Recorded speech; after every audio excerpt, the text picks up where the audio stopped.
Huyu jamaa alikuwa ananiuliza, Rufus, kwani hizi magari tutamaliza loan lini? Na shida kwa nini? Okay, mimi namwambia mimi hata loan nimemaliza, ni arrears nalipa. Kumbe ni kunichunguza na nichunguza, wako wame time. Nikimaliza tu loan hivi wakujie magari zangu. Nakwambia nilipata degree.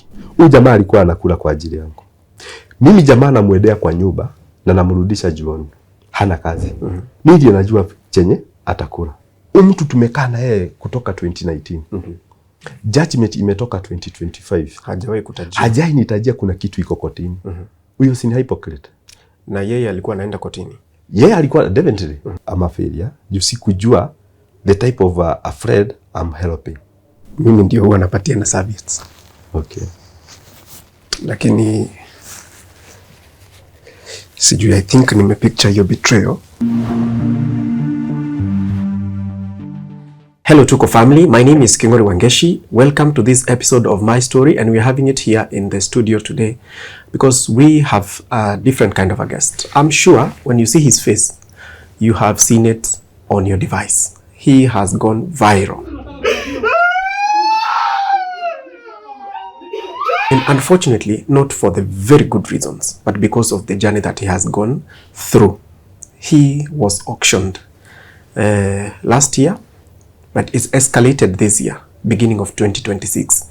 And it is that guy that you saw wailing outside an auctioneer's office with his children who were in uniform.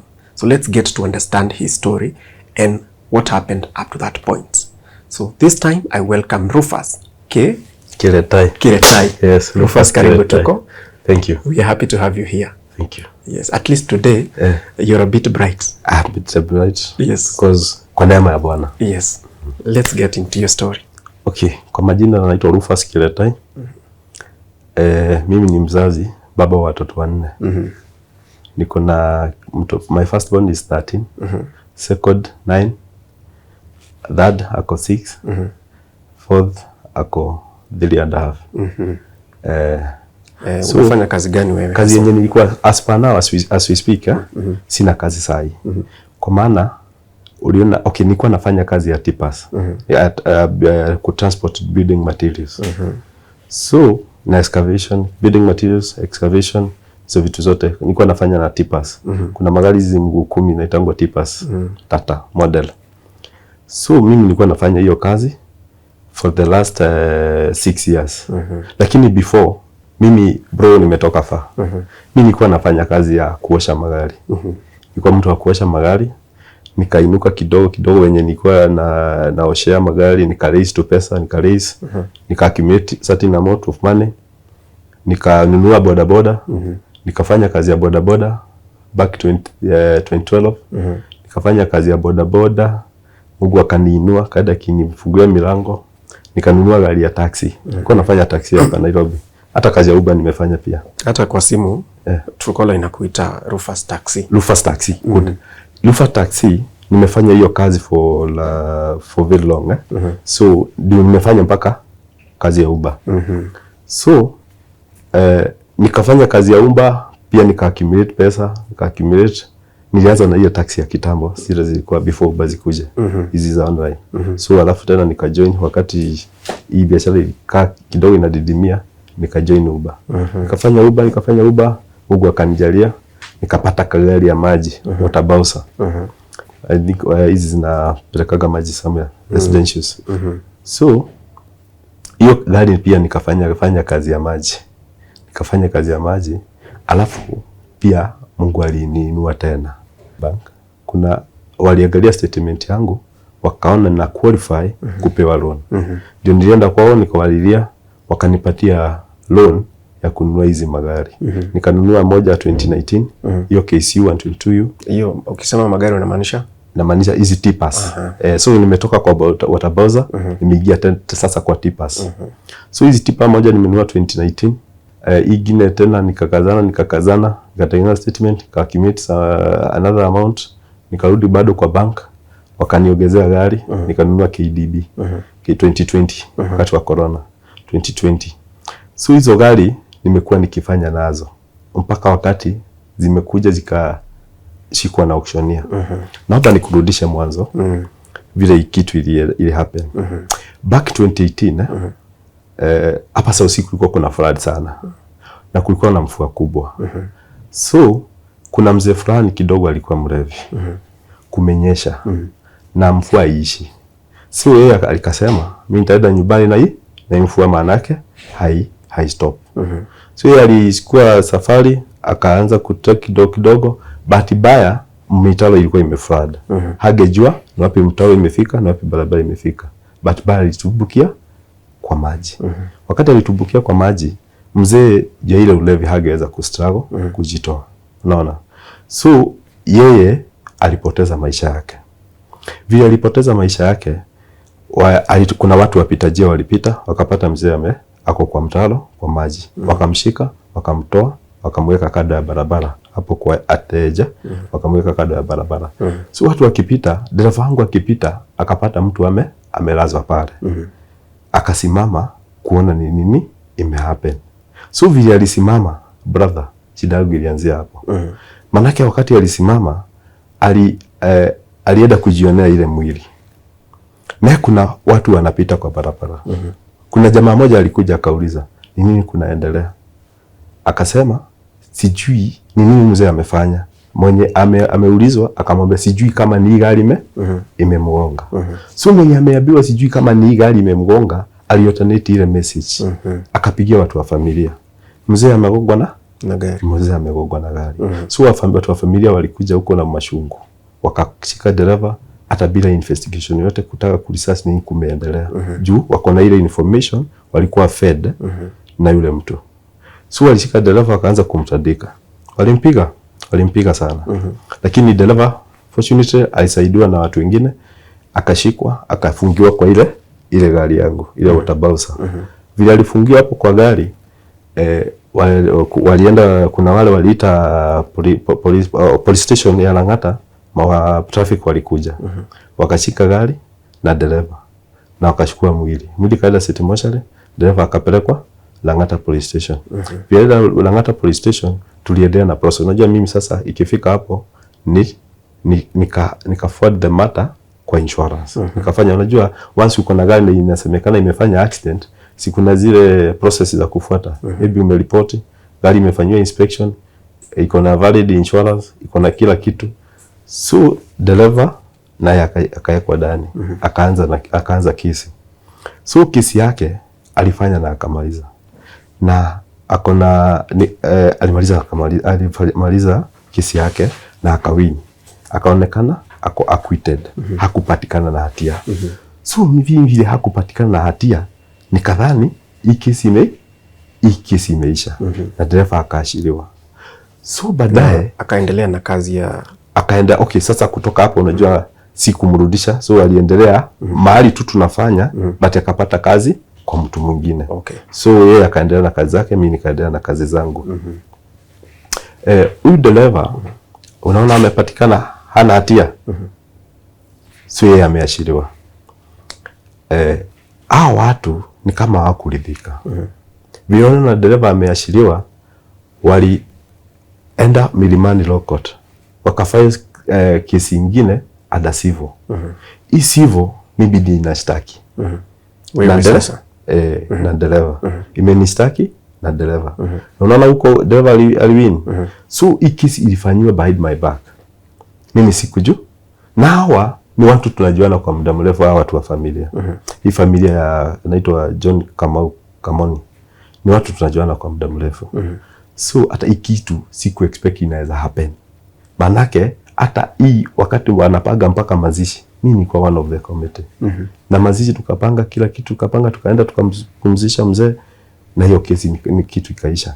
So hii wakati dereva ameashiriwa na amekuja, si unaona walirudi kotini, walikesi ile ya Milimani Court bila mimi kujua. Hauko unajua kuna kesi. Mimi sikujua na sikusafiwa na kitu yote. Unajua nilikuwa na right ya kusafiwa. Niambia maybe kuna kesi inaendelea Milimani Law Court na unafaa maybe ujidefend. Yes. Juu definitely ningetafuta wakili ama mwenyewe ningejipeka nijidefend. So mimi sikujua.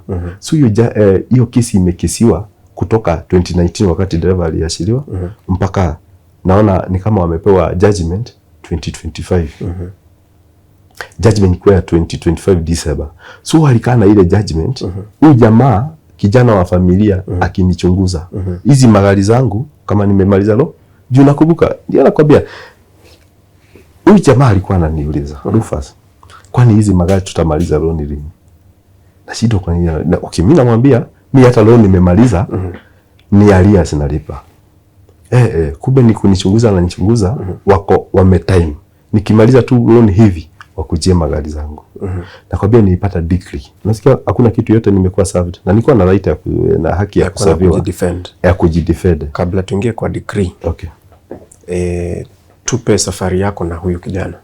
Huyu kijana ni mtu tumefanya kazi. Pia yeye alikuwa anafanya kazi ya taxi. Tumetoka na yeye Bali. Tumeinuka na yeye. Hii kazi ya maji yenye unasikia nafanya, alikuwa anafanya kazi ya maji. Unajua ni ile unafanya hii biashara, mtu akiona hii biashara inakupeleka vizuri na yeye anaingilia. So yeye alikuwa na follow my footsteps. So aliingia pia kwa maji na tukafanya na yeye kwa maji. Tumekuja bahati mzuri mimi nimeenda mpaka nikapata hizo tippers. Naye pia alienda bank na akapewa tipa. So ni mtu tunajuana kabisa. Kazi kama tuna hunt, tunatafuta kazi pamoja. Shughuli yote tunafanya kwa moja. Mimi nikidhani ndio. Is it safe kusema mlikuwa best friends? We were. Lakini sasa ile urafiki kidogo ni kama haikuwa genuine. Unajua pia unaweza kuwa na mtu na rafiki mnacheka na mnakula pamoja, mnakunywa pamoja, lakini anakupangia. Maana yake kwa nini hii kesi mtu tumekaa na yeye kutoka 2019? Judgment imetoka 2025. Hajawahi kutajia. Hajai nitajia kuna kitu iko kotini. Huyo si ni hypocrite. Na yeye alikuwa anaenda kotini. Yeye alikuwa definitely. Si anajua kila kitu. Unajua wakili wake kama ajua alikuwa na wakili, hakuna vile wakili anaweza kuwa ana proceed na hizi vitu bila kumupdate. Lakini mimi si hakuna kitu nilijua. So ilifika hiyo December. Mimi nikaona nimesaviwa na decree. Sio December, June 2025. Nikasaviwa na decree. Hii decree inasema nilipe amount 2.5. Ulipe nani? Nilipe familia ya deceased. Sasa baba huyu kijana mwenye nakwambia tunafanya naye, anaitwa Daniel Kamau Kamoni. Mwenye tunafanya naye kazi.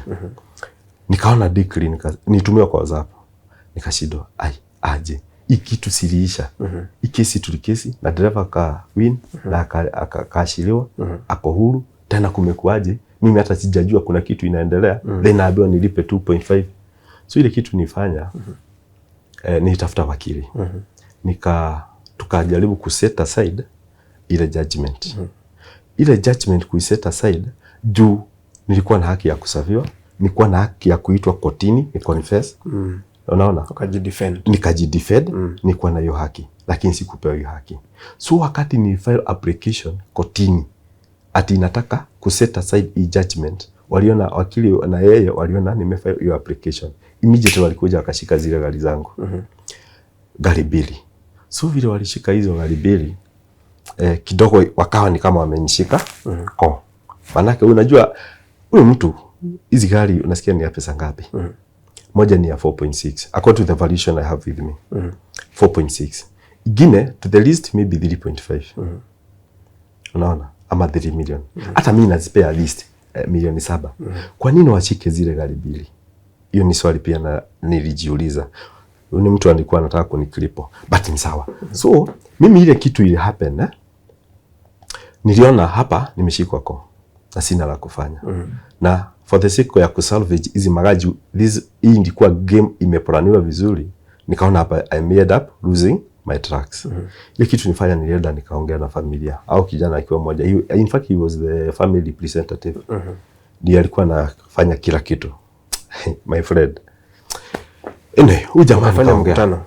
Nikafanya mkutano. Akiwa nikamwambia sasa kule happen vile kule happen. Unajua mimi sasa niko desperate. Gari zimeshikwa. By the time to set aside hii judgment, hizi gari nimepewa 14 days. Nikuwe nimelipa 2.5. 2.5 within 2 weeks kidogo hata wewe unaweza kosa. Nifanye hesabu nikaona ndio ni salvage hizi magari, wacha mimi niende niongee na familia. Nikaenda nikaongea na wao. Wakaniambia mimi nikawaambia ni sawa. Kuli happen vile kuli happen. Bila mimi kutaka kujua kama ili happen ama iko happen. Juu najua kwa roho yangu haiko happen. Juu dereva kwa nje. So mimi nikawaambia nitawalipa outside court. Bora tuelewane tutalipana namna gani. Wakaniambia ni sawa. Kuniambia ni sawa, wakaniambia wewe fanya hivi, wewe enda kwa wakili wetu. Sasa anaitwa Wageshe, ako hapa Westland, Madonna House. Anaitwa John Wageshe. Mimi nikaenda kwa Wageshe. Kamwambia Wageshe kulienda vile kulienda, na mimi nimeongea na familia. Tumesikizana, nitawalipa ile pesa yao. Akaniambia mimi sina shida kama mmesikizana, na nikawaelezea ni watu tumetoka bali na juu sitaki maneno ati kulienda kukaenda. Mimi nimeongea na wao na tumesikizana, nitawalipa ile pesa. So wakati ile kitu aliniambia ni sawa, sina issue. We bora mimi tulikuwa tumeagiri na hii familia. Nikiwini hii kesi watanipatia 30%. Hiyo 30% yangu vile mmeagiri sitaki kujua mmeagiri nini. 30% yangu utaniletea in cash. Nikamwambia ni sawa. Nitangangana. Mimi sasa unaona amesikia tumesikizana na familia ya deceased na mimi mwenyewe amesema pesa yake ni 30% ya hiyo pesa ilikuwa 765,000. Hiyo ndio legal fee yake. So mimi nilimwambia niende nikangangana. Mimi nikarudi kwa familia yetu sasa. Nikapata babangu, brother zangu, nikawaambia it's painful. Nikawaambia okay, magari zangu zilishikwa. Na zilishikwa hata wao walikuwa wanajua juu nilikuwa nimewaripotia. Nikawauliza tutafanya aje tusalve zile magari. Wao ndio walikuja na idea wakaniambia wacha tufanye hivi. Tutachukua loan na shamba ya wapi? Ya nyumbani. Okay.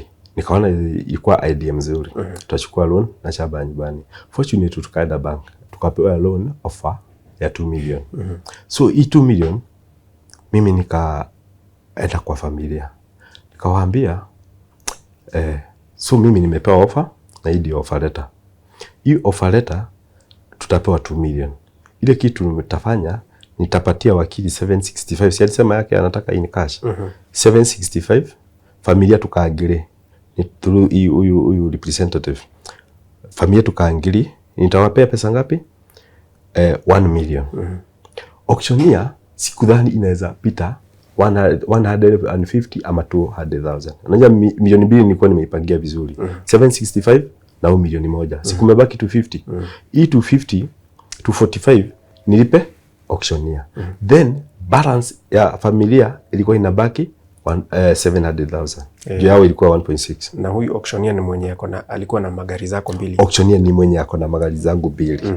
So hii 700,000 yenye inabaki tukaangilia na familia nitakuwa na walipa 50,000 per month. Ndio niweze kusalvage ile loan ya shamba ya nyumbani na pesa ya familia. So hiyo nilikuwa comfortable. Maana hizi gari nilikuwa nalipa bei kali sana. Nilikuwa nalipa loan expensive sana. Maana gari moja nilikuwa nalipa 150,000 every month. Ingine 150. So na bila insurance. Hiyo nilikuwa sure nita facilitate loan ya shamba ya nyumbani na nitafacilitate balance ya familia. So tukaangalia nitakuwa nawapatia pesa ngapi? 50k per month. Hiyo ikawa ni sawa. Fortunately, ile pesa ilienda ikatoka. Vile pesa ilitoka 2 million. Nikachukua ile pesa. Nikaenda kwa wakili. Wageshe. Nikamwambia pesa imetoka. Na ni mtu nilikuwa mbatia mpaka offer letter, hata unashindwa. Watu wengine yani mtu anajua umechukua mpaka loan na shamba ya nyumbani. Na afadhali shamba iende na magari ziende, he don't care. I think some people sawa. So mimi nimpelekea ile pesa yake. Alisema pesa ngapi? 765. Nienda nikampatia 765 yake in cash. Ni deposit through bank. Okay. So cash kidogo jani ni wezi. So nimpatia pesa yake 765. Ile kitu alifanya aliniandikia barua. Hiyo barua alikuwa ameaddress auctioneer. Mtu tumemalizana na yeye, amenilipa oma illegal fee na amelipa amesettle na familia amicably. Kuna ile figure atawapatia, then the remaining balance wameagree watalipana hivi na hivi na hivi. So mimi ile barua nilipelekea auctioneer. Auctioneer nilipigia simu kama tumemalizana na wakili, ameniandikia barua hapa, na hii barua sijui hiyo barua pia niko nayo, sijui kama naweza kuonyesha. Tutaiangalia. Okay. Hii barua nimeandikiwa na wakili. Nataka kukupata kwa ofisi. Ofisi zenu ziko wapi? Ziko Thika. Okay. Nikuje lini? By then I think ilikuwa Thursday. Akaniambia wewe kuja Monday. Mimi kwenda Monday niliona alinipatia fee yake. Fee yake ilikuwa inakuja 590. Kitoko nikamwambia hii figure iko juu sana. Naomba tu negotiate. Kwa nini? Gari moja alishika mahali, it was fully unfortunate to them. Manake gari mahali ina head nimeweka mafuta, mahali gari inaenda kufanyia kazi walishika moja KCU wakaigiza kama 100 meters. Hiyo ingine ilishikwa kutoka Katani hadi Kitengela like 7 to 10 kilometers. So nikaona hii figure kidogo iko juu. Uwezi niambia umeshaji 1600 juu la 590 si almost 1600 juu ya kushika gari kutoka 500 meters na ingine not more than 10 kilometers. Kamwambia hii figure iko juu. Kaniambia fanya hivi, hiyo pesa ndio unafaa kunilipa. Sawa. Nikamwambia, lakini akaniambia tuta negotiate, kuna mahali nakibia meeting, nitakupigia nitakuelezea vile tutafanya. Nikamwambia ni sawa. So nikupigie saa ngapi? Nipigie saa 11. Ilikuwa saa 4 asubuhi. Nipigie saa 11. So mimi nifahamu kumpigia saa 11. Akaniambia hii pesa ndio nafaa unilipe. Nikamuuliza ni kwa nini? Akanitolea hiyo karatasi. Kwa hiyo karatasi kuna fee on attachment. Ati nafaa nimlipe 244,000. Unaona? Kuna commission yenye alifaa auze apewe na koti ya 178,000. Sasa nikamwambia, haya, hizi magari sikatai. Ulikuwa na 10%, hii unasema ni 244 kama ungezishika zile gari na uuze. Lakini na hii commission na labor pia ilikuwa amesema ni 50,000. Transport 40,000. Hiyo ndio alicalculate hizo zote. VAT sijui 39,000. Hizo alicalculate zikakuja almost 600. So mimi nikamwambia iko juu sana. Akaniambia hapana, unafaa. Nikamuuliza, okay, hii fee unafaa unicharge kama umeuza magari. Lakini saa hii mimi nimekuja kusalvage magari, haujauza. Kwa nini unataka uniekelee burden ya kama ungeuza niweke hiyo pesa na hujauza? Unajua kama angekuwa ameuza, mimi angesema mimi ningepewa hii na koti ama nilipewa hii na koti. So nikajua hii ni mpango imepangwa. So aliniambia, wewe fanya hivi, nitakwambia vile tutafanya. Nikamuuliza tutafanya aje? Akaniambia ile kitu ufanye, wewe enda, mimi nitakupigia simu. Nikamuuliza lini ama nikuje lini? Akaniambia niende Wednesday. Hii Wednesday nikampigia simu before niende. Kumpigia simu akaniambia hapana, leo sitapatikana, niko safari hebu, lakini nikirudi nitakwambia. Wednesday ikapita hivyo. Ikawa Thursday nikampigia. Akaniambia pole, nisahau kukwambia niko na seminar Mombasa, by then ilikuwa Friday. Niko na seminar kesho Mombasa na nitarudi Monday. Nikajua Monday huwezi rudi kwa yule mtu. Lazima niende maybe kama Tuesday. So Tuesday ndio alikuwa amezoea kunidoji. Sikumpigia. Mimi nilienda kwa ofisi. Kwa ofisi nikampata. Nikamwambia nimekuja. Na make mind nataka kulipa hii pesa. Nimwambia nataka kulipa. Nikamuuliza sasa tutafanya aje? Akaniambia nafaa nilipe hiyo pesa. So mimi nilimwambia ni sawa, nitalipa. Juu nilijua hapa kuna mtego. Nikose kulipa ile pesa, isemekane juu si kulipa ile 1,600 ndio maana magari zimeuzwa. Nikamwambia nataka kulipa hii fee. Wakati ametoka sasa Mombasa. Unajua aliniambia nini? Aliniambia magari yameuza. Nikamuuliza, brother, mimi nimekuwa hapa na niko na pesa yako. Nataka kukulipa. Shida ilikuwa tu pale tuna negotiate. How come? Kwani uko na haja na pesa ya wenye wananunua magari zangu kuliko mimi mwenyewe nimeenda nimesettle na wakili, nimesettle na familia? Surely hapa kuna haki kweli? Kasema hapana, magari nimeuza, lakini nitajaribu kuongea na wenye nimeuzia. Wakikubali kurejesha nitakuita. Kamwambia sasa nikupe mpaka lini? Mpatie kama kesho na kesho kutwa hivi, ni watafute hii kisi kitu ya simu, tuongee na wao, wakikubali kurudisha nitakwambia. Nikamwambia ni sawa, mimi sibishani. So hiyo siku ilifika. Nikampigia nikamuuliza, we tulisema utaniita, umefikisha wapi? Kaniambia wale watu ni kweli maybe watakubali kurudisha, lakini in case warudishe, in case kutakuwa na any damage you be liable. Kama damage kama gani? Sasa kaniambia unajua mwenye niliuzia inaweza kuwa, na wakati ananiambia ameuza zile gari, mimi mwenyewe nimeenda jana kwa yada na nikapata gari zangu zote mbili ziko kwa yada. Nikamwambia wewe unaniambia gari umeuza, na hii gari mimi nilikuwa kwa yada jana na nikazipata pale. Akaniambia hapana, hata kama ziko kwa yada zimeuzwa. Unajua mimi sasa realize, nimefunguka macho, nimejua hii ni mchezo, hii ni mchezo iko. Umeuza na transfer bado inasoma mimi. Kaniambia hapana, wewe usijali na mambo na transfer. Gari nimeuza. Okay, ndio hiyo sasa alikuwa mnasema akiongea na wao sijui nitalipa damage. Nikamwambia ni sawa. Mimi in case ati damage ni ya in case mtu mwenye alinunua alienda akabadilisha mguu ama akaweka spare yoyote, mimi ndio nafaa kugharamika. Lakini ikajua sitabishana. Hiyo hiyo si niko na pesa. Sitalipa. Sitang'ang'ana, nitalipa. So aliniambia ataongea nao vile nilikuwa nimekupeleka hapo beleni. Dakika mwisho ikawa sasa ati wamekataa kurudisha magari. Nikamwambia wewe umenikosea sana, maanake umeuza gari zangu nikiwa na pesa. Na pesa yenyewe mwenyewe unajua ni loan.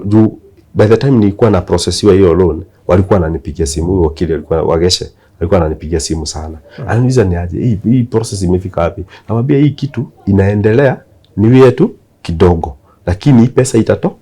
Once uko na offer letter, hiyo si ni pesa. Once uko na offer letter, hiyo ni pesa. Hata ikidelay inamaanisha iko. Hii pesa amenipiga pressure nyingine ieleweke brother. Ndio nilikuja kujua pia ile ilikuwa mchezo kati ya wakili na auctioneer na Ukamoni. Watu wananicheza. How comes mtu anasema amekesi kutoka 2019 na amefika kupewa judgment for 2025. Lakini hii duration yangu ya 2 weeks ya kutafuta loan imekuwa pressure, simu kila saa. Simu kila saa. Kwa nini simu inapigwa kila saa kama nimepata pesa? Kwa nini hii simu inapigwa? Hii simu inapigwa ndio at least wakifanya ile kitu wanasema itakuwa wamenifrustrate. Na mimi mwenyewe wakinipigia watakuwa wakiuza watakuwa wananiambia tulikuwa tunakuuliza kila siku. Tulikuwa tunakuuliza kila siku. So mimi nitoka hapo. Si auctioneer amesema magari yameuza. Nikamwambia ni sawa.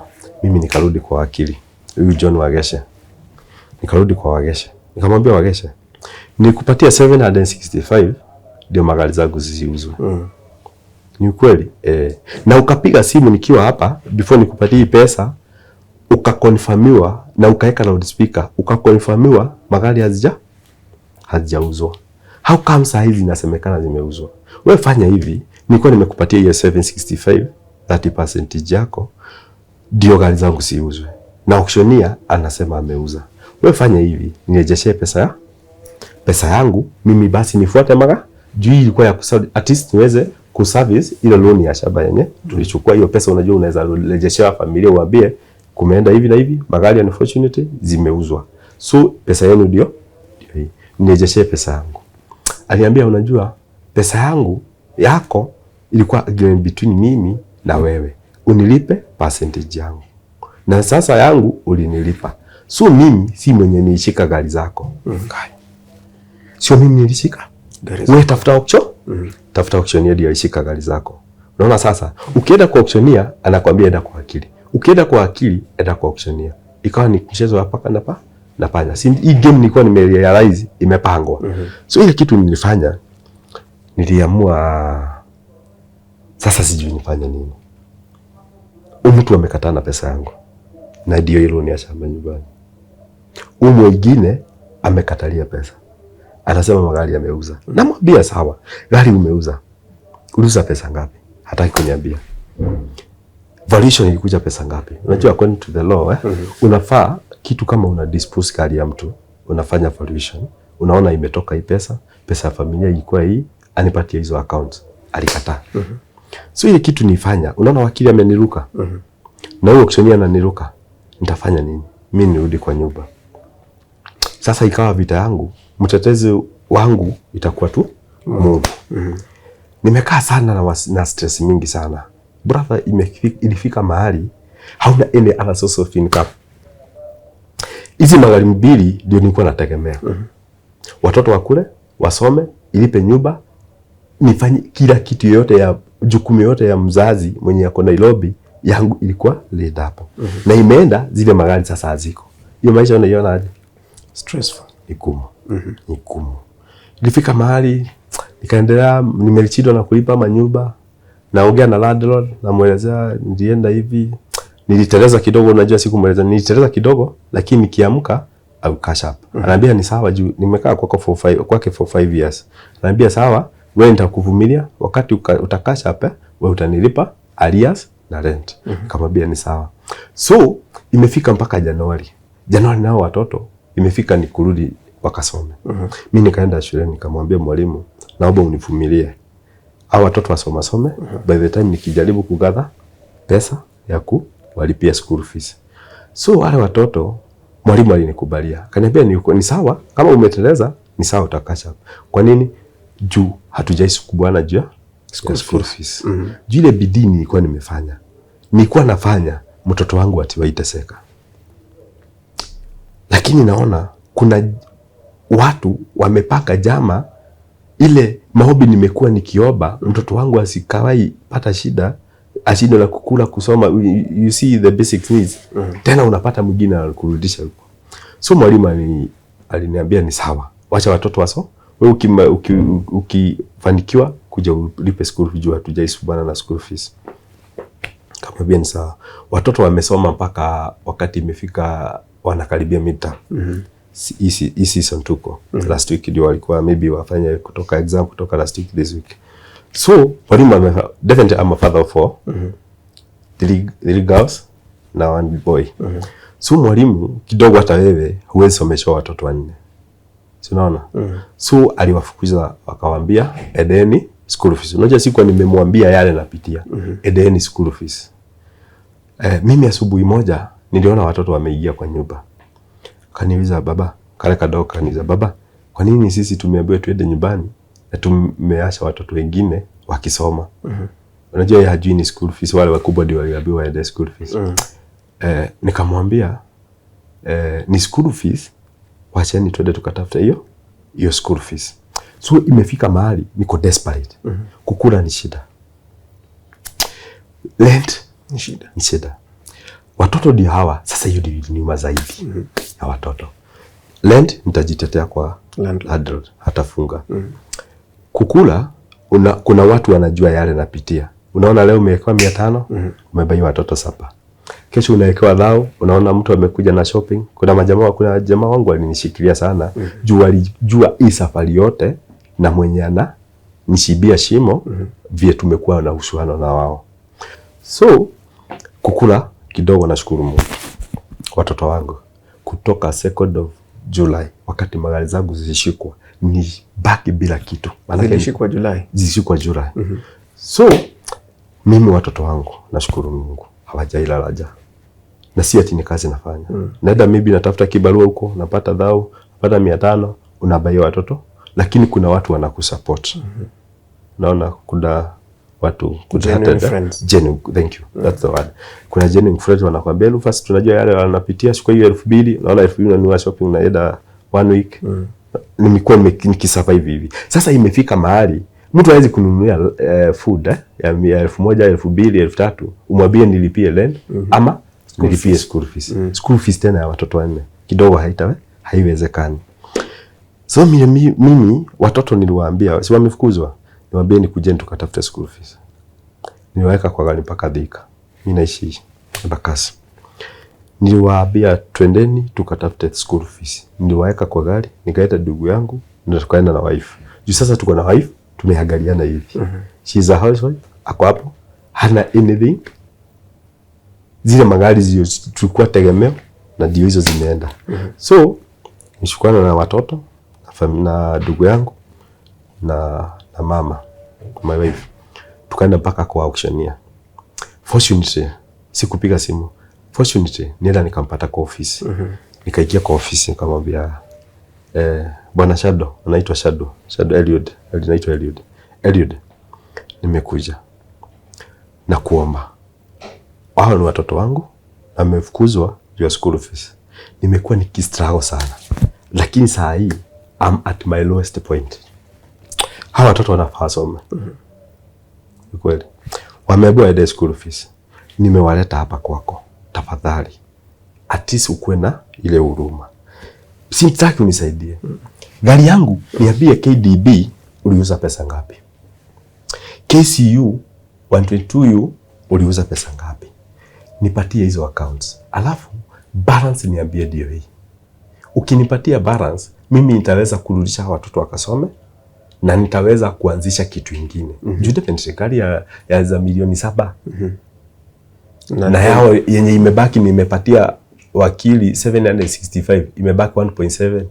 1.7 na gari za milioni 7 atatoa milioni 2. Baki na milioni 5. Nipatie milioni 5 yangu. Niende nikaanzishe kitu ingi na pia niweze kusomesha hawa watoto. Unajua huyu jamaa imagine umepelekea mtu mtaka watoto na wako na uniform lakini hana huruma. Hana huruma kabisa. Aliniambia ile kitu ufanye tutapatana kotini. Mimi nikamwambia nimekuja kujiomba. Mambo na kotini sawa, naweza enda kotini na nitapata justice. Lakini hii justice it may take long. Itaweza chukua miaka ama hata muda mrefu. Hawa watoto nitawaambia tugoje justice kotini ndio warudi wakasome. Very good question. Yeye alinyamaza. Nikamwambia wewe uko na, nikikuangalia uko na watoto na familia yako, I believe kuna wenye wanasoma. Sasa wako kwa class. Wangu wako nyumbani. How do you take it? Aliambia hapana, wewe fanya hivi, accounts nitapeana kotini. Nikamwambia, aliniambia hizi file sina. Nitakoja patina wangu akuje ndio hiyo file atulete tuangalie hizo accounts. Nikamwambia hapana. Wakati niliingia pale nikiitwa na receptionist, uliyetoa file yangu. Na file yangu ndio hii. Na nikampoingia. Hii kama tungepatana town ungeniambia mambo na file haiko kwa ofisi. Sasa tuko kwa ofisi. Data zote zinafaa kuwa wapi? File yangu inafaa hapa kuwa kwa ofisi. Kama haiko kwa ofisi, hii ni system. Inafaa kuwa iko fed kwa system. So usiniambie niende nikuje. Akaniambia wewe fanya hivi, kuna meeting juu ulikuja bila appointment, kuna meeting nafaa kwenda, wewe nipatie 1 hour na nusu hivi, alafu urudi, partner wangu atakuwa amekuja, tutakupatia account. Nikamwambia what I know with you Elliot, you have been dodging me. Ukienda hautarudi. Na hao ni watoto. Nitaenda nikiwaambia nini? Kesho asubuhi wanafaa waripoti wakasome juu ni wa promise tunaenda school fees na kuomba usinipatie mambo na kotini. Nipatie ile balance hata kama ni kidogo. Sasa ilifika mahali nikamwambia ile iko au accept it. Na Mungu atajaribu, atabariki ile kidogo, ile kazi kidogo nitaanzisha. Maana yake as we speak sina kazi. Nakaa tu. Huwezi rely na watu forever. Unaona? Ile kitu aliniambia wacha niende after 1 hour nitarudi. Nikamwambia hapana. Nipatie accounts. File yangu ndio hii. Kwaja kupoint hivi akachukua file akafisha hapa chini. Nikaona sasa huyu hayuko willing kunisaidia. Nitafanya nini? Hapo ndio unaona kwa clip nikilia. Nasijua. It's okay bro. This is a family channel. Usiogope. Sasa hali watoto wanafaa wasome. Sina kitu. Sina kazi. Kukula ni issue. Nategemea marafiki. So ilifika mahali ni kazi. Mimi ndio unaona nikilia kwa ushungu. Nikiona mimi nilikuwa naosha magari. Nilikuwa naendesha boda boda. Nifanya kazi ya taxi. Nimebarikiwa na Mungu, nimenunua kalori hiyo yenye iliwekelewa imefanya accident. Nimeinuka mpaka imefika nimenunua lori za worth millions. Na hiyo jasho yote kuna mtu anataka kuni neutralize, kunirudisha zero. Mahali nianzisha hata ni wazi kuliko mahali nianzishwa. Nilianzisha. Kwa nini? Nikianza maisha sikuwa na familia. Sasa hivi niko na watoto 4. Nyumba maybe ningeweza kulipa kanyumba kidogo. Unaona? Sasa hiyo ndio uliona nikilia juu ya ushungu. Watoto ni kuwarudisha nyumbani. Tena tutaenda kesho asubuhi waamke waniuliza kwa nini hatuendi shule na si midterm, si weekend. Nitawajibu nini? Nikashikwa na hiyo ushungu kama mzazi. Hata ukiwa mzazi kidogo is very humiliating. So mimi aliamuka akaenda. Ndio mama sasa mimi nilie ni kuamuka, aliamuka akaniambia hata huko na appointment, wewe toka enda, mimi nimeenda meeting yangu. So hapo ndio nililia kwa ile ushungu. Kulia nitoka nje nikasema Mungu anisaidie mbele. Na I believe Mungu atanisaidia. Mungu ataniinua. Ataniinua tena. Watu hii kitu walikuwa wamepanga. Huyu kijana huyu anaitwa Kamoni. Nikuja kujua baadaye ati anasema huyu ati ana backbite na huko anasema huyu akicheza na mrudisha nyumbani. Sure. It was rafiki yako. Rafiki. My brother. You know, it's a lesson. Mnafaa nyinyi msome. Na mimi nimesoma through a very hard way. Mtu ni mtu alienda biashara zake zikaharibika. Unajua tunafanya kazi moja. Tumekaliwa na malon hapa Equity Bank. Na walidia nawaambia sijakataa. Juu nimelipa 3 years, gari moja ya mwisho KDB imebaki 1 year. Na hiyo 1 year imenikalia kabisa. So nilikuwa na walidia nawaambia sijakataa kulipa pesa yenu. Ni kazi imeenda chini kidogo, lakini ile kidogo nitakuwa napata, nitakuwa nawaekea at least ndio wasichote zile gari zangu. Na ukweli Equity Bank walisimama na mimi kabisa. Kabisa walisimama na mimi. Walinivumilia na nimeng'ang'ana na hizo loan na nikalipa na zikaisha. So kuisha tu hivi, mtu si unaona bado ananishuguza. Yeye biashara ilienda hapa chini hapa Kenya. Akaambiwa kuna green pasture huko Kongo. So yeye alichukua magari zake 2 akapeleka Kongo. Huko Kongo nako kukaenda kukaribika. Ikawa kuna vita, kuna mvua na kuna kazi. Wakatesekea huko. Jamaa ilibidi arudi hapa. Kurudi hapa mimi ndio nimemshika mkono. Juu mimi ilikuwa twende pamoja. Lakini nikawaambia ile pesa walikuwa wananipea figure yenye tunafaa kufanya kupata huko Kongo. Nikawaambia when the deal is too good, think twice. Mimi sikwenda. Nikawaambia endeni. Kama kutakuwa sawa, boda hazijafungwa. Mimi nitakuja. Walienda, mambo ikaenda mrama. Amerudi huku akiangalia gari zangu mimi nimepasua na loan, walikuwa wametoroka juu ya kulipa maloni manake yenyewe kidogo tulikuwa tumekaliwa. So yeye amerudi bila kitu. Mimi nikamshika mkono. Huyu jamaa alikuwa anakula kwa ajili yangu. Mimi jamaa namwendea kwa nyumba na namrudisha jioni. Hana kazi. Mimi ndio najua chenye atakula. Unaona? Ako na familia. Ulikuwa unawasimamia? Nilikuwa nawasimamia.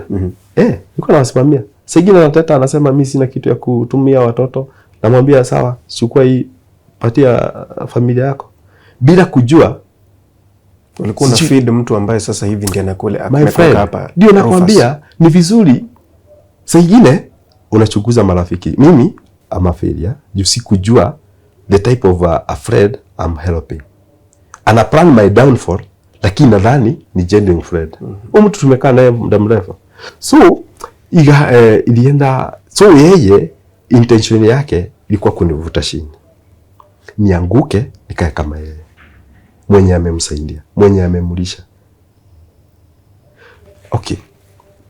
Huyu jamaa nikasema kidogo nitamwoshia tu Mungu. Alikuja akang'ang'ana na akawini. Juu alikuwa na plan my downfall. Na kidogo kabisa kidogo as we speak saa hii ile mateso nimepitia ni kama alifaulu. Lakini si kuna Mungu juu. Kuna Mungu juu mbinguni. Chenye alikuwa ameniplania ati mimi nitarudi reserve. Na watoto wangu watakuwa na hangaika ndio wakule wakunywe. Mungu aishie milele. Nilitestify. Nikakwambia watoto wangu hawajalala njaa. Na si ati ni mimi kazi. Nasaidiwa na marafiki. So mimi bado najua Mimi nilifika mahali mpaka nalipiwa nyumba na mtu. Imagine. Mungu mwingine mgani tunafaa kushukuru? Si ni huyo? Mimi nimeona mkono wa Mungu. Maana yake amenitembea na mimi. Maana yake ile shimo nilikuwa nimeshibiwa. Haikuwa rahisi nijitoe. Up to now sijapata justice. Lakini I believe in God. Lazima nitapata. Mimi niliambia Mungu kitu moja. Hizi gari zinaweza enda. Unajua kuna wakati ilifika tukashikana na washugaji, familia, tukaomba. Lakini kuna kitu moja niliomba Mungu. Mungu, hii ilikuwa baraka yako. Na hapa hakuna jasho ya mtu. Baraka haiandamani na machozi. Thank you. Hiyo nilikuwa natafuta. Baraka haiwezi andamana na machozi. Kama utaniondolea hizi magari, unibariki na njia nyingine, I accept it. It was painful, but I used to refer to Ayub. Hata yeye alikuwa amemaliziwa kila kitu mpaka familia, lakini Mungu alimlipa kitu na kingine. Unaona? So mimi mpaka wa leo sijapata justice. Tangu tukuone kwa mtandao. Mpaka mnione kwa mtandao. Nimeingia milango kadhaa, lakini bado nitapitia njia zote. Unajua Mungu kuna ile maybe ile njia ametengeneza ndio nitasaidikia. Na lazima nitakuja kusaidika. A few questions. Okay. Kwa hii process yote mpaka hiyo sasa tuliona ukienda kwa auctioneer. Story imeniguza pia mimi. Okay. Pole. Okay. It's touching. Hata hiyo clip ile trend na hakuna mtu alikuwa na feel twice. Mtu alikuwa na watu wengi ni wale walikuja kuniambia nilikuwa na feel ya clip nikiangalia nini wote wanalia. Mtu anatomwaga machozi. Ile machozi ni moja ya uchungu. Na kuna wenye wamemwaga hiyo machozi. Manake huyu mtu sina hatia na mtu. Ilikuwa jasho yangu. Imeendaje? Umeongea na yeye? Nani? Huyu jamaa. Huyu jamaa wakati waliuza gari moja alipewa pesa. Immediately. Take heart bro. So, take heart. Take heart. Normally, watu wengi wamelia hivyo. Normally, mimi ndio huwa napatia na service. Okay. Lakini sijui, I think nimepicture your betrayal. Your betrayal. And it is heavy. It's heavy. It's quite heavy. Yeah. Kwanza wakati inakuja kwa mtu, ayo jamani nimemshika mkono bana. Mtu nalisha. So huyu jamaa wakati gari kube, hii kitu ni kitu alikuwa ameplan kabisa vile nilikuwa nimekuelezea. Manake wamekuja wameuza wakati walitransfer gari ya kwanza KDB. Jamaa aliwekewa pesa na immediately akarudi Kongo. Hata sasa hivi as we speak, sio simulishi kwa simu. Ni bro na siwezi mpata na yeye alienda Kongo kuchulika na maisha yake huko kwenye alikuwa ametroshia magari zake. Manake alikuwa amelemewa na rune hapa na mimi nimelipa yangu, nimekazana, ameona hapana. Nilienda huko nikatafute green na pasture, alafu tena mwenye nimeacha hapa ndio ameinuka. I have to plan his downfall. Hiyo gari moja iliuzwa. Na akawekewa pesa. Hiyo KDB ilikuwa valuation ya. Hiyo ndio last valuation ilikuwa 4.6. Last valuation yenye nilikuwa nimefanya ilikuwa 4.6. Na watu unaona 4.6 sure gari moja. Mimi nilikuwa namwambia, sawa, hata wangefaa basi auze gari moja anirejeshie nyingine. Kama si mtu anataka kukripo, kwa nini auze gari zote mbili? 7 million juu ya 1.7. Si unaona? It's painful. It's painful. But what I believe, there is God in heaven. Nakwambia wakati niliona haya napitia, niambia Mungu nakuomba kitu moja. Hizi magari sisiende, ikuwe mimi nitakuwa naenda kibarua na haso, naenda kununua dawa ya depression. Naenda juu hapo ndio nilikuwa napelekwa. Naenda kununua dawa ya pressure. Ama niko na asasi. Sitaki stress yote, sitaki ugonjwa yote. Na Mungu, hizi gari pia zisinirudie, zinibaie dawa. Ati mimi ni mgonjwa, niko na magonjwa ya depression, uko na pressure, uko na masukari. Nikaambia Mungu wewe nisaidie. Ayote mimi na kitu nakuomba. ni afya. My brother, up today kuna watu napita kwao wananiambia Rufus, you are a gentleman. You mean you are still healthy? Kawaambia, kwa nini? Kuna Mungu mbinguni. Na mimi nilimuomba afya. Juu nikiwa na hii mikono, Mungu ndiye alinibariki. Yes. Nimekwambia nimetoka from scratch. Na hii mikono nikiwa nayo, na ile akili nilitumia, zote mbili niko nazo. Hajanibeba mkono, hajanibeba akili. Yes. Na pia Mungu mwenye nilikuwa nimetumikia na mwenye natumikia saa hii ni the same God. Yes. Na Mungu kwake ndio kuko na kila kitu. Kwa nini? Mungu si lazima kubariki na hizi magari. Nilisema hata kama sitaenda, Mungu nisaidie. Kwako we ni baba yangu. Najua kuna vitu mingi na utanibariki nazo. Watoto wangu asubuhi wakiamka tu hivi ni wadogo, wanaonanga baba yao mwenye anafaa kuprovide for them. Mimi siwezi rudi kuangalia babangu back ushago. Babangu ni nani? Mungu. Ni Mungu. Na huyo Mungu nikimuomba najua ataniashiria. Na nimemuomba. Na ndio maana unaona niko na afya na naweza kutestify hii kitu. Hata ikiwa na ushungu hivyo. I've been betrayed by a friend. My friend. Afadhali hata kuchichunga rafiki kuliko adui. Hapo ndio umefika sasa. Manake hizi gari ndio zishikwe, huyu jamaa ndiye ameambia maauctionia magari ziko. Why? Tunafanya kazi moja. Si ni ukweli?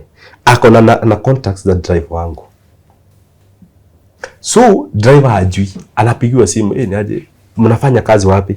Driver anasema mimi nimetumwa mahali fulani. Na huyo mwingine ametumwa wapi? Naye kuna mahali ametumwa. Unaona? Ana coordinates. Huyu jamaa KDB ndio ishikwe, ilikuwa somewhere remote Katani. Huyu jamaa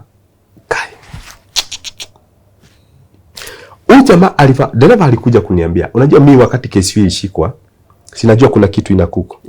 Wakati nimerudisha ile application. Wakati KCV ishikwa, nipiga dereva wa KDB. Hawakuwa wanafanya kazi pamoja. Kamwambia jichunge, KCU imebembwa na auctioneers. And they may be looking for you. Make sure umejivi. Sasa yeye alitoka mahali alikuwa anafanya kazi, aende afisha gari. Kumbe anaona kuna jamaa wawili wako nyuma na reflector na helmet za pikipiki. Kumbe mwenye amebebwa na bodaboda ni huyu jamaa mwenye nasema alikuwa rafiki. Huyo ndiye ana control auctioneer. Aliwapeleka pale physically. Alipeleka pale physically. Gari sasa jamaa nikamwambia toa gari, enda ufishe. Jamaa anamfuata. Ananiambia, dereva alikuja kuniambia, unajua mimi nilikuwa natembea, naona pikipiki iko nyuma yangu, nikisimama wanasimama. Nikisimama wanasimama. Ati ndio alikuja kugundua ni udan alikuwa amebebwa na ile pikipiki. Sasa mbona walichukua magari mawili kama value ya moja inaweza lipa hiyo deni? Hiyo ni swali iko kwa kila ofisi nimeingia. But the intention, wacha nijibu hiyo swali yako. The intention was to cripple me. Why? You see, ukiwa na hii gari moja utaweza kuhaya, inaweza fanya kazi na upate pesa ya kuhaya wakili. Lakini once wamebeba ati sasa hata unaomba chakula, ile wibo watacheza ndio utaiba. Juu hata wewe jiulize, hizi gari 7 milioni. Kwa nini wazike zote mbili? Si mtu alikuwa anataka kukumaliza? But why? What is nini haswa anatafuta? You see, thank you. A genuine question. Unauliza why? Mimi ndio gari zishikwe leo. Nilikuwa nimeongea na huyu jamaa jana. Unajua ingekuwa ni grudge tuko nayo, ningesema maybe tulikuwa na grudge na yule jamaa. Unaona? Tumeongea na yeye 2 days, 3 days, hata jana nilikuwa nimeongea na yeye. Ile kitu ilinipata mimi ni surprise. Yaani huyu alikuwa ameweka panga. Na wameshikana wote watatu. Dan, wakili wake Wageshe na huyu auctioneer. Walikuwa wameplan my downfall. Mimi siwezi confess hata wamefaulu. Hawajafaulu. Kwa nini? Nategemea Mungu. Na hapo, unajua kuna ile kitu unaweza pata maybe na ijia useme ni juu nilipata na ijia. Hapo ni jasho yako. Ni jasho yangu. Wewe unacheza na kuosha gari. Hivi upewe 100. Uoshe ingine upewe 100. uoche ingine upewe 150. Uoche uende bodaboda, ufanye kazi ya bodaboda all over Nairobi. Ile pesa umegather, Mungu umejinyima kukula, kukunywa vizuri. Mimi hata familia yangu hata sahi, hata ndio hiyo kilio ndio ilikuwa wazi, manake nilikuwa naona hao familia kidogo tumejinyima. Ndio tulipe zero. Nikiwaambia tujikaze kabisa. Ile kitu mzuri mtataka kukula, mtakuja kukula. Sio sahi. Kwa nini? Ile pesa napata, mimi nalipa loan kwanza. Ndio gari zisichotwe. Imefika mahali, tena magari umelipa loan, umemaliza. Zimekuja, zimeshikwa. Wale utawaambia nini? Umekuwa ukistruggle, ukistrain, unaishi kanyumba kidogo. Unaona? Unaishi life standard ingine very poor. Ukitegemea siku moja utakuja kuishi vizuri. Juu hiyo mimi najua. Mimi huwa najinyima. But then mimi najinyima for the sake of the future of my kids. Mimi si mtu wa kutumia pesa hivi. Hapana. Na ndio maana unaona, I think unaona nimetoka mahali, nimetoka kuosha magari, pikipiki, taxi, water bowser.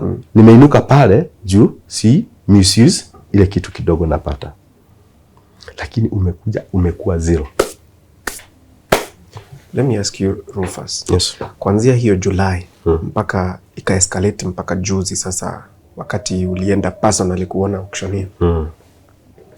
Umekuwa ukiishi namna gani? Maisha kwangu imekuwa gumu, my friend. Imekuwa gumu. Kwa nini? Mimi umesikia sina kazi. That was my only source of income. Na imekuwa tatabindeted. Ndio maana unasikia nikikwambia kuishi kwa nyumba, niko na arrears. Kama ni school fees, niko na arrears. Sasa as we speak, watoto wangu wako kwa nyumba. As we speak watoto wangu wako kwa nyumba. Hawajairudi tangu. Unajua, sasa mwalimu amekwambia enda utafute school fees. Brother, nikija nikikwambia nipatie school fees ya watoto 4, kidogo itakuwa si hata wewe uko na majukumu. Itakuwa gumu. Sasa nilikuwa naomba. Najua watakuja kurudi. Watasimama tena. That is what I believe. Hata wao nawaambianga. Kani hapo we are on our knees.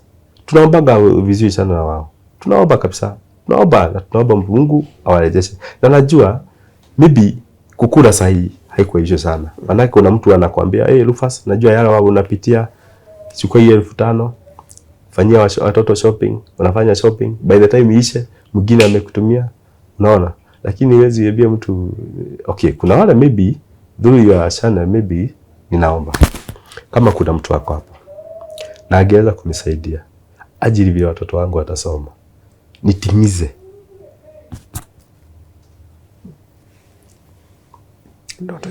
ndoto yangu, nitafurahi. Ama hata ningeweza pata kazi niweze kufacilitate ile loan. Naona sasa we almost losing our land. Your land as well. Yes. Si huyu wakili alibeba pesa. Ikili imebebwa na auctioneer. So sasa familia wananiuliza, Rufus, from our goodwill tuitaka kukusaidia. Tukushikilie uinuke. Lakini sasa ile shimo tulikuwa tunakuzuilia uanguke, tutaanguka wote. Hawa watu utawaambia nini? They are genuine. Kuna loan.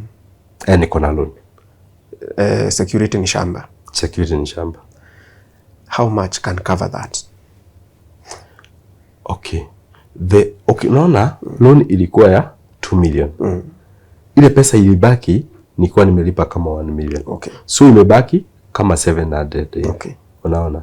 700. Unaona ni pesa mingi kidogo. Although si mingi kwa Mungu. Pia hao ni watoto. So ile nikipata maybe kama 700 ama kazi, si lazima nishukue ile pesa 700 nilipe loan. Hapana. Naweza pata maybe kitu ya kunianzishia maisha ambayo utakuwa, ama hiyo 700 maybe naweza fanya biashara nyingine yenye najua kama hiyo kwa transport najua naweza nunua material nikiuzanga. Hiyo pesa nitakuwa napata kidogo kidogo na watoto wanasoma na pande nyingine nalipa loan. Manake nikichukua ile yote nilipe loan, pia pande hii kuna watoto. So roughly 1 million can cover. A million can cover. $1 million can cover. And you recover, yani unatafuta 1 million ambapo ulikuwa na overhead ya kitu kama overshoot ya 7 million. Over 7 million. Hii gari ilikuwa ina make moja maybe 15,000 per day. Ingine 15. So unasikia leo nilikuwa nalipa pesa mingi sana. Nilikuwa nalipa, so si biashara ni ups and down, kuna wakati tutafanya leo, kesho ikuwe hakuna. Lakini nilikuwa na balance na nalipa loan 150. Hiyo ni 300. So I was capable. Lakini sahi kama kuna mtu anaweza nisaidia, kama ni kazi, nipate kazi ama nipate njia yenye naweza kuwa uplifted financially, niweze kufungua biashara. Hii biashara iweze kufacilitate loan na watoto wangu warudi wakasome. Nitafurahi sana. So as we speak, the vehicles are not there anymore because they have been transferred. Unajua, mtu unasikia gari moja aliuza lini? 11th December. Na ile barua niko nao nimeandikiwa na wakili nimpelekee ni ya 4th of August. Siona hapo kulita ukora ilifanyika. Why ni betray? Tena hii yote inafanyika na dereva ako huru. Dereva hajapatikana na makosa. How come dereva hajakupatikana na makosa na akakuwa acquitted, lakini gari iko na makosa? Is it adding up? It is not. Gari haina makosa, dereva hana makosa na gari imepatikana na makosa. So nijaribu kufuatilia hiyo kisa hapa Kibera. Ile file ya Kibera nimeitafuta, nimeikosa. Huipati? Siipati kabisa. Nilipewa 3 days. Nikaambiwa na madam fulani hapa anaitwa Naomi. Akanipatia 4 days. Akaniambia nipatie 4 days nitakutafutia hii file. Hii file ndio iko na judgment ya dereva. Lakini dereva alikuwa acquitted. Hana makosa. So ile file ilitolewa. Mimi nimeitafuta Kibera, imekosekana. So God is great. Kwa nini? Vile nasema dereva hakufanya makosa, I have the record with me. Okay. Nimefanya record aje? Hii file ndio ilikuwa na evidence, ndio iko na judgment. Lakini imetolewa, imefishwa. Fortunately, kumbe dereva akifungwa, file zinatoka Kibera bizikuwa 2. Kuna moja inabaki Kibera na kuna nyingine inaenda police station mahali alikuwa under custody. So hii ya Kibera ilikosekana, Mungu alitumia njia zake kurefill kweli. Hii Kibera unajua sasa hii imekosekana. Wanajua siwezi jua kama dereva alikuwa judgment ilikuwa aje. Kuna madam mmoja alinichanua akaniambia, ukiona hizi file zinakujaga zikuwa 2. Moja inabaki hapa, ingine inaenda police station. So mimi nilienda Lang'ata police station. Nikapata ile file na nikaandikiwa results. Acquitted. So nikisema dereva ako huru, niko na haki. Na niko na stamp ya police station ya Lang'ata na niliandikiwa results kutoka Kibera Law Court. Dereva hana makosa na ameashiriwa huru. Sasa wewe ulikuwa employer. Ulikuwa na madrivers wawili. Nilikuwa na madriver, hata saa hii kidogo bado tuko. Wananiuliza mambo imefika wapi? Nawaambia God's time it's always the best. My question is about their families as well. Their families as well wanasava. Okay, mmoja he is lucky alipata kazi kwingine. Lakini mwingine bado anayuba. So hata yeye anateseka kama mimi. Hata sasa hii wananipigia wananiambia, "Hey boss, aje tutumie kitu." Unajua I used to pay them. So wanadhani mahali nilikuwa ndipo niko. Ile shida wanapitia ni the same na mimi. Sisi wote tumekuwa watu. Na mwenye kufanya haya yote hayuko Kenya. Mwenye kufanya haya yote alipata pesa, akalipa ndege, hata 3 days haikuisha. Akalipa ndege mpaka Kongo. Yeye ako Kongo anasherehekea maisha yake. Lakini his idea was kuniangusha. Kuna neti inaitwa Tuko Family. Yes. Na wale wote ambao wamewatch story yako, wale waliona hiyo clip, wale sasa hawakuwa na namba yako, watawasiliana na wewe. Okay. Na pia kama kuna wakili ambaye anaweza kusaidia, lakini sasa hivi sasa kama magari yameuzwa, unless compensation, but I don't know. You see, once magari unasikia wameuza, si wameuza kama wamejifisha. Tena hii mention unasikia uko nayo. Kupata justice Kenya Nilikuwa na, unajua ni wastaki. Nilikuwa na mention November last year, date 4th November last year. So wakati November ilifika, kulifaa kuwe na sittings. Ile sitting tupewa mention nyingine June this year. Hiyo ni miezi gapi? Miezi 7, miezi 8, miezi 7. Na magari sasa yashauzwa. Na magari zimeuzwa. Na unapewa mention, na huu wakili anakuambia tupatane kotini. Kotini yenyewe ukijaribu kuwa mwatashi, haijastakiwa. Hajastakiwa huyo auctioneer. Tumejaribu kumwatashi, imeshindikana. So sijui nini inaendelea na judge wa Milimani. Kwa nini? Huyu judge mwenye alikesi bado ndio akona na hii kesi nyingine, hata tumestaki familia wameshukua vitu zetu kinyume na sheria. Unaona? Inamwagi kwetu yeye. Yeye ndiye alifanya judgment. Na sasa sisi ndio tunataka, sijui kama unanigeta, ile judgment alimake aiyofuatane. Is it possible? Okay, it's possible. Lakini it will take long. Alikuwa na kesi gani kwanza? Sijaelewa hapo. Ya Milimani. Ni gani, kwa nini inaambataniwa? Hapo sijaelewa. Okay, sasa si hii ilikuwa acquitted. Dereva hana makosa. Yes. How comes who will make judgment akapata gari na makosa? Oh, yes. Unaona? Unajua zinafaa kwenda hivi. Juu hii judgment ya Milimani law court akifanya agerifa file ya Kibera. Ndio zipeleka kama okay, kitu sijabado sijaelewa. Gari okay, wenye wanajua sheria kidogo watueleze. Watatuelezea. Gari ipatikane dereva hana makosa na amefanywa all trials. Ikuaje gari iko na makosa? Ikuaje gari iko na makosa? Na yeye ndiye alikuwa driver. Na yeye ndiye alikuwa driver. Tena imepatikana aje mimi mwenye gari na nilikuwa insured? Hii nini ya Kenya inafaa iangaliwe. Kwani why do I insure my truck? Kama kuna issue kama hiyo. Kuna issue ndio inafaa kunisimamia. But now sasa insurance huwezi kusimamia kama mtu ako acquitted. Atasimamia. Si ndio walijua, ndio maana hawakustaki insurance. Wasi wanajua dereva kwa acquitted. Kwa nini hawakuiendea insurance? Mimi ndio waliendea. Wewe as a person. Walinistaki as a person. Na dereva wametustaki na dereva. Dereva sasa yako huru. Anaendelea tu na kazi zake. Lakini unajua walikuwa na target. Kwa dereva tutachukua nini? Dereva ameajiriwa hata sasa hivi. Hana kitu. Lakini mimi niko na assets. So hizo assets ndio wanataka kuattach. Na walifaulu. Rufus, yana nambari yako ya simu. Okay. Na majina ambayo umeregister kwa hiyo namba. Kwa majina mimi naitwa Rufus Kiletai Geshuke. Nilikuwa nataka kulilia Wakenya. Mwenye ako hapo anaweza nisaidia na njia yoyote.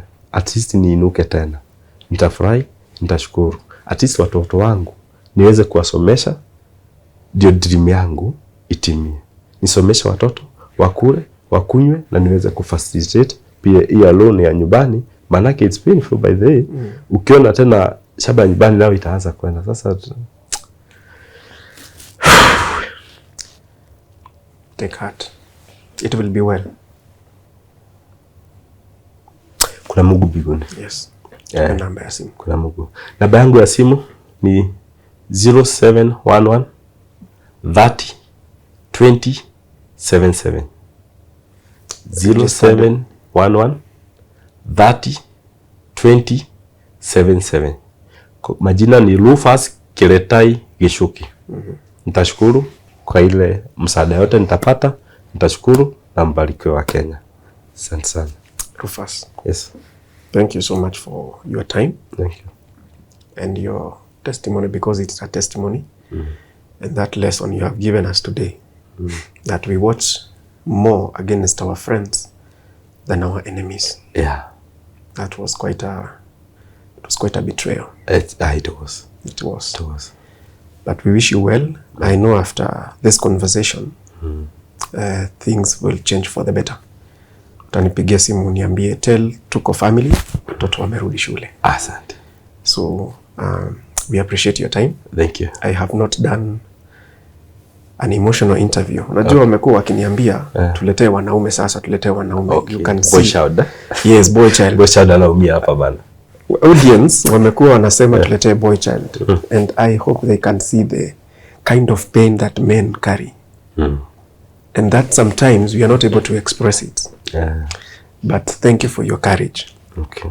And for sure, you will see a difference after this conversation. Thank you. We wish you well. Thank you. Thank you, Tuko, for hosting me. Yes, karibu. I believe in this platform. Karibu. Asante kwa kunipatia your platform. At least I can share my grief. Yes. Na najua itafikia wengi. Na Mungu atawaguza na njia moja ama nyingine. Mimi any kind of help is welcome. I'm ready for it. I welcome it. Thank you. Thank you. Tuko family, I am out of words.